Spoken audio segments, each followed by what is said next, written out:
안녕하세요 여러분들, 해주부 해입니다. 오늘 제가 영상을 찍게 된 이유는 유튜브 댓글도 그렇고 라이브 방송을 켜도 그렇고 승현이 근황을 너무 저한테 많이 물어보시는 분들이 많아가지고 이렇게 영상을 찍게 됐어요. 그냥 여러분들이 승현이 근황에 대해서 물어보시는 거를 모른 척하고 그냥 넘어갈 수도 있는데 승현이 관련된 영상을 제가 이렇게 함부로 찍어도 되는지는 잘 모르겠어요. 왜냐면은 당사자 의도도 중요한 건데 제 멋대로 이렇게 찍어 올리는 것도 저는 조금 잘못됐다고 생각을 하거든요. 근데 절대로 승현이를 가지고 어그로를 끌어가지고 조회수를 늘리고 구독자들을 늘리려고 하는 이런 목적은 절대로 아니에요 여러분들.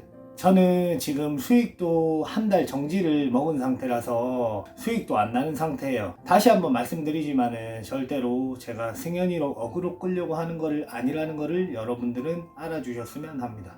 자, 12월 8일 라이브 방송 중이었는데 라이브 방송 도중에 승현이 근황을 많이 물어보시는 분들이 많았어요. 근데 댓글에 이상한 게 적혀 있다 그래갖고 제가 방송을 딱 종료하자마자 승현이 유튜브를 들어가서 댓글을 봤어요. 근데 이렇게 적혀 있더라고요. 딱 봐도 악플러 같아요. 아무리 악플러라도 선을 좀 지켜야 될 게 있고 안 지켜야 될 게 있고 저는 그렇게 생각한단 말이에요. 근데 이거는 좀 아닌 것 같아요. 일단은 승현이랑 카톡 했는 내용부터 제가 보여드릴 건데 승현이 동의 없이 제가 올린 거는 승현이한테 정말 미안하게 생각하고 일단은 카톡 한번 볼게요. 9월 24일 날 카톡을 보시면은 승현이가 자숙을 해야 될 것 같다면서 이렇게 힘들어하면서 카톡이 왔어요. 근데 그때 당시 무슨 일이 있었냐면 이제 중량을 속여가지고 올렸던 거에 대해서 승현이가 악플을 받고 비난을 받으니까 많이 힘들어했던 적이 있어요.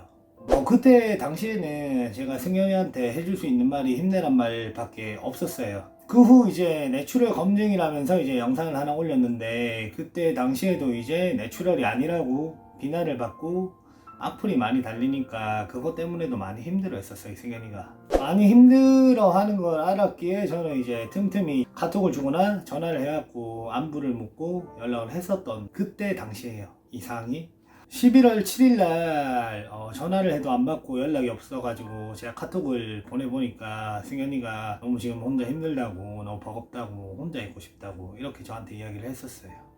그리고 11월 9일날 제가 연락을 한 번 더 했어요. 힘들어할까봐. 승현아 좀 괜찮냐 물어보니까 좀 괜찮아졌다고. 토요일이었어요 마침. 그래가지고 라이브 방송을 준비하고 있다고. 항상 토요일 10시 되면 방송을 키니까. 제가 그리고 11월 30일날 승현이 거에 댓글을 한번 남긴 적이 있어요. 한주먹님 티셔츠 하나 사줄 거라고 장난식으로 댓글을 남긴 적이 있는데 그 댓글을 남긴 이유는 저는 운동 유튜버들끼리는 좀 다 같이 잘 됐으면 좋겠다는 그런 의미로 장난식으로 올렸단 말이에요. 근데 승현이가 오해할까봐 제가 그때 승현이한테 카톡을 했었어요. 이런 의미 때문에 승현이 너한테 이렇게 댓글을 달았다 이렇게.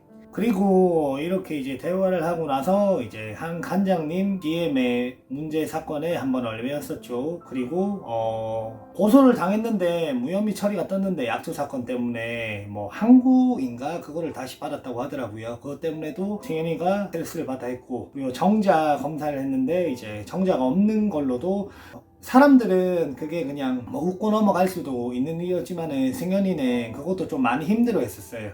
그 이제 커뮤니티에 영상 제작 중이라고 자기가 커뮤니티에 글을 썼었어요. 승현이가 이번 주에는 꼭 만들어 올리겠다고 했는데 다음 주에도 안 만들고 다다음 주에도 안 만들고, 그래서 제가 승현이한테 마지막으로 12월 8일 날 연락을 했어요. 이렇게 사진에 보이는 것 같이 제가 카톡으로 연락을 해봤었고, 보통 승현이가 이틀이나 3일 지나면 연락이 안 오더라도 왔었단 말이에요. 근데 연락이 안 오길래 제가 카톡을 한번 다시 확인해봤어요. 근데 알 수 없음으로 바뀌어 있더라고요. 그래가지고 걱정이 돼갖고 전화를 해봤는데 없는 번호라고, 번호를 바꿨다고 이렇게 뜨더라고요. 그래서 승현이 유튜브를 들어가가지고 최근 영상에다가 제가 2주 전에 댓글을 하나 남겼어요. 그 이후로는 페북하고 인스타도 닫아버려가지고 연락할 수가 없었어요 제가.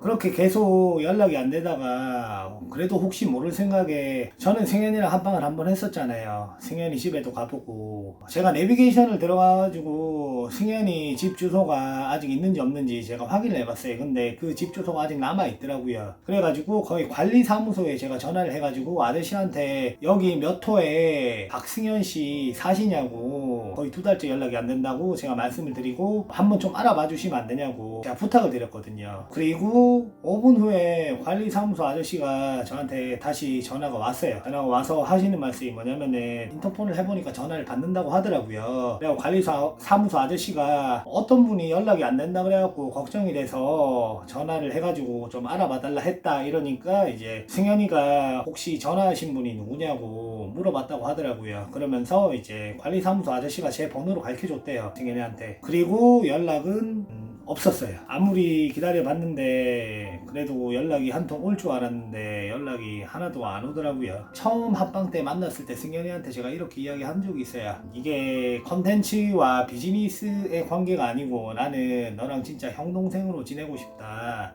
이렇게 이야기한 적이 있어요. 저는 승현이를 동생처럼 생각한단 말이에요. 저도 악플이 안 달릴 수는 없어요. 어쩌다가 하나씩 달리는데 그때는 유튜브 제가 초창기였기 때문에 악플이 달리면은 조금 기분이 이상하더라고요. 그래가지고 승현이한테 한번 연락해서 물어봤어요. 악플이 이렇게 달린다. 근데 승현이가 하는 말이 그때 뭐였냐면은 구독자분들이 있으니까 지켜줄 거라고, 형을 좋아하는 구독자분들이 있으니까 지켜줄 거니까 너무 걱정하지 말라고 저한테 그렇게 이야기를 했었어요. 승현아, 구독자분들이 너를 정말 많이 기다리고 있단 말이야. 왜냐면은 오죽하면은 네가 연락이 안 되고 이러니까 나한테 찾아와가지고 댓글이나 라이브 방송으로 하루에도 몇 번씩이나 너의 근황을 아냐고 걱정되는데 뭐 이렇게 말씀을 하신단 말이야. 지금은 네가 힘들어갖고 혼자 있고 싶은 건 나도 알겠지만은 내 유튜버가 박승현TV가 아니야. 박승현TV가 아닌데도 내 거에 들어와가지고 승현이 근황을 물어본 사람들이 수백 명이 넘어. 위에 네가 말했듯이 구독자분들이 지켜줄 거라고 이야기를 했잖아. 너를 정말 좋아하는 구독자분들과 사랑하는 구독자들이 엄청 많은 걸 너도 알고 있지. 그분들을 위해서라도 네가 빨리 유튜브로 돌아왔으면 좋겠다. 자, 마지막으로 제가 승현이 집 주소를 알잖아요. 찾아가 보라고 하시는 분들도 많은데 사람들마다 힘들 때나 이럴 때 혼자 있고 싶을 때도 분명히 있을 거예요. 근데 제가 승현이 집 주소를 안다고 해서 무작정 찾아가는 거는 이거는 민폐라고 생각을 해요. 제 번호를 줬는데도 연락을 안 하는 거 보면은 자기 혼자 있고 싶은 시간이 좀 있는 것 같아요. 여러분들 조금만 기다려 주시면은 승현이 좋은 모습으로 여러분들한테 다시 돌아올 거예요. 너무 걱정하지 마세요. 이상 해주었습니다.